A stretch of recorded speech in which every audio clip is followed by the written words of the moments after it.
Coming up on Crossfire Collectibles, the G.I. Joe Classified Series number 153, Cobra FRAG-VIPER. Stick around.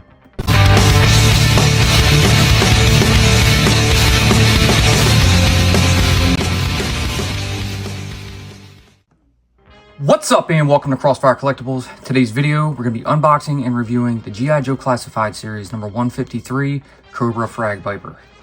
So a little hiatus, we had a move come up and we haven't gotten up any content for like 3 weeks now. But we're going to go ahead and start off with the new Classified Series. Starting with 153, we have the FRAG-VIPER. Afterward, we will have Blowtorch, Dark Line, and Footloose. So these will all be coming up soon. But today's video, we're going to focus on the FRAG-VIPER, and here he is. So we picked up 2 of these, as we always do with the troop builders. Cool looking figure. I like how he's got the removable helmet.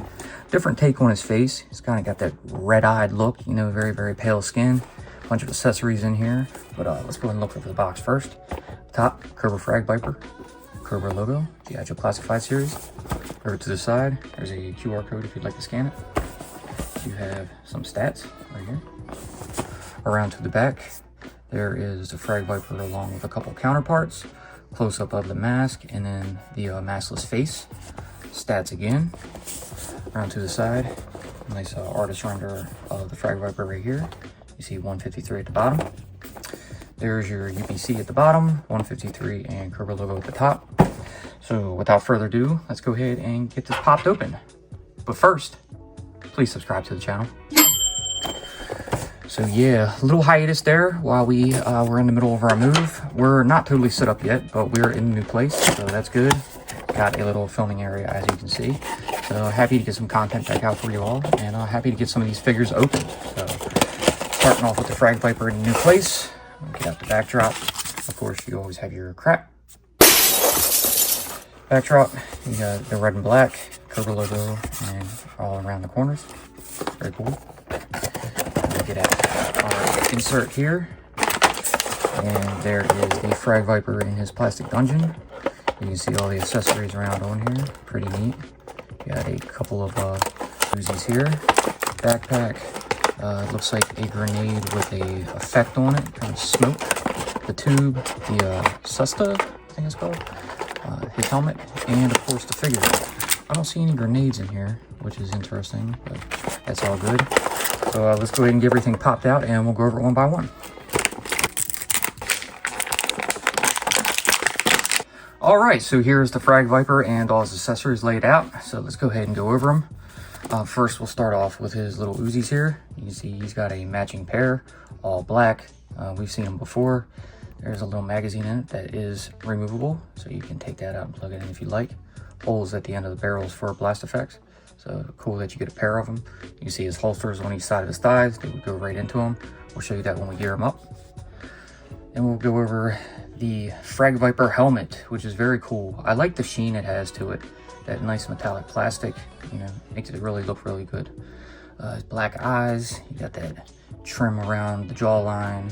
You can see where the helmet actually connects on the sides right there, which is a really nice touch. A little bit of detail on the back. There's the inside. And then you have your little tube on the front, which is removable, so you can pluck it out right there. And then this piece will go and plug into the back of the backpack. Very cool. Here's the Cesta. So kind of like that sport, I can't remember the name of it. You put them things in it and you chuck them at people and they can really hurt. So nice little take on it. I think that's pretty cool that they added this. You know, you have the all black base and then the silver metallic portion down here. I'm not sure what you call that. And then it doesn't look like he has any grenades, but he does have this single one with the effect on it. So we would just kind of line that right up in there and it would look like he was chucking it. So, you know, you got it going off at somebody. So pretty cool little take on it. I like it. The grenade itself, all black. It's got that red trim in it. And then you can see the smoke effect itself. I guess probably from whizzing it super hard. You can put it either way you like. It does have that little peg on it, so you can plug it on into it and actually have him throwing it so it looks like it's getting launched out. So very nice. And you have the tube. So flexible, unlike the modern version, you know, with the 30th, 25th anniversary stuff that they added. That thing was like super stiff. But this, not gray like they used to be. This one is black. Very nice and flexible. You can see the ridges all over it. You have one end here, that's just a larger, wider end, and then the thinner end here to plug into the back of the Cesta, which we'll go ahead and do right here. Just like that. You can see the grip and then the arm guard that will go on his arm, so you can plug it in. And then finally the backpack. So all black, a lot of detail on it, but no extra colors. Pouch on the side, a couple of antennas at the top. There's your little opening to plug the back of the mask into, and then the side piece right here that you would plug the larger end of that Cesta tube into. So we'll go ahead and do that for you. It does show that there's like 9 more grenades in here, but you can't remove them, which kind of sucks, but it's overall pretty neat. Now for the figure, so here he is. It looks really good. I like the light blue sash. I think that's a really nice touch on it. It's got the Cobr logo. Pretty cool. He has that whole full piece. Oh, is it full? Yes, it is. That kind of web gear that he has on him in the darker blue. Silver accents, a little bit of black and red up at the top. There's his 2 pouches. He's got the orange jumpsuit that goes into the browns, which is a nice touch as well. A little bit of black down here, and then the blue knee pads. The black boots with the blue fronts right here with the laces, like kind of like a maybe a shin guard. He's got the black forearm guards right here, a double pouch strap around his left bicep. Very nice. Got the black hood on. Get a look at that face up close. Very creepy looking, but still kind of cool. But let's go ahead and check out the articulation. So the head is on a ball joint. You can move forward that far, back that far, a little bit of side to side. It can do a full 360. There's a little range of motion in the lower portion of the neck. The shoulders, they're at butterfly joints. Arms can come up about that far. They can rotate a full 360. Bicep rotation, double jointed pinless elbows. Down at the hands, you have that hinge peg to allow the hand to do a full 360. It can angle up that far and down that far. You can see there's kind of a triggered grip hand, little silver metallic plate on the back of the hand there. So same with both arms. So a little bit of web gear here might make it a little bit difficult to show you the torso articulation. So we'll angle him that far forward with the ab crunch, and you can go back that far. There is waist swivel. Down at the thighs, you see he's the drop leg at the top of the thighs right here. Legs can come forward that far, back that far, and out to the side that far. He has thigh rotation, double jointed pinless knee. So down at the lower part of the calf and the top of the boot, you have a swivel right here. Then down at the ankle, you have a hinge to allow the foot to go that far forward, that far up, and he's got a little side-to-side pivot. 2 pegs at the bottom of the feet in case he's unstable and you want to stand him. But I don't think that's going to be the case for this one, so we're going to go ahead and gear him up.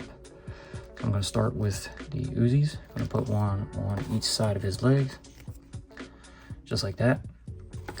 We will bring up the helmet and see how well that places on him. Ooh, I like it too. Nice proportion as well. We'll go ahead and bring our backpack in and kind of line that pig up with that hole in his back. It's a little tight, but we got it. And we'll go ahead and bring this tube around and plug it into the backpack right there. And now we're going to bring this Cesta up, so I'm going to have to flex this a bit to get his hand in there. Could probably be easier just to pop the hand off completely and go in from the other end, which I might actually have to do. So we're going to go ahead and just pop that hand off, and then we'll flex the hand on the grip.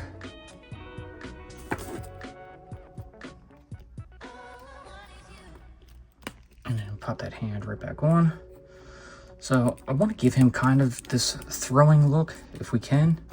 Might be a little difficult, but let's see.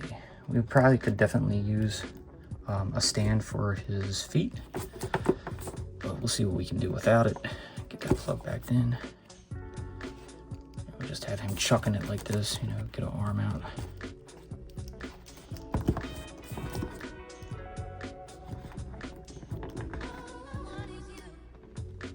Yeah, something like that. I think it'll work. It's not too bad. It looks okay. I guess that'll do it. Don't think I'm gonna do any comparisons with them. You know, we showed off the rest of the figures. We'll just go ahead and show them all off at the very end together, and during each video, you know, we'll do a side-by-side comparison with the previous. But we're gonna go ahead and get him tossed up onto the turntable, and we will give you some final thoughts. G.I. Joe will return after these messages. Crossfire Collectibles. Crossfire Collectibles. Crossfire Collectibles. Crossfire Collectibles. And knowing is half the battle. Yo, Joe. Now back to G.I. Joe. All right, so here you have it, the G.I. Joe Classified Series, number 153, the Cobra FRAG-VIPER. Very cool figure. Such a nice feeling to be back with the videos.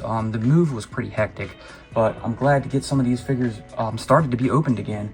Starting with the FRAG-VIPER, we have a whole pile of stuff to do, so I can't wait to get into it. I think we're going to go ahead and just start off with the G.I. Joe wave, and, you know, beginning with the FRAG-VIPER. Very good, nostalgic, you know, childhood figure. I did have one. It was more of the later series of Vipers, but I always thought he was cool looking. He still looks great to this day. This figure really brings back some memories, and I think he looks absolutely great. If you're a collector, definitely recommend it. You know, just look at the colors on him. They really pop out. You got the oranges and the blues, and especially that helmet with that little sheen that it has on it, glaring off. It really, really looks good. The backpack detail is amazing. I love the tube that runs down to the cesta. It looks really good. I think my only complaint really would be the not included grenades. We should have gotten some more, you know, not just the one with the effect on it. I think there's a couple extra would have been nice. Maybe have an opening in the back and just be able to pop 3 bare ones in there. Maybe a hand to be able to, you know, hold one as a ball. But I don't know, overall it is a good figure. I would not be doubtful if we didn't see a retro card of this in the future, maybe with a couple extra additions, but this is what we got for now. I like it, and it's a great figure. So I think that's going to do it for this one. I hope you guys enjoyed what you saw. If you did, please, like always, leave that giant thumbs up, subscribe, tickle that bell so you're notified when we post future videos. Be sure to follow us on social media, and until then, we will see you in the next one. Peace.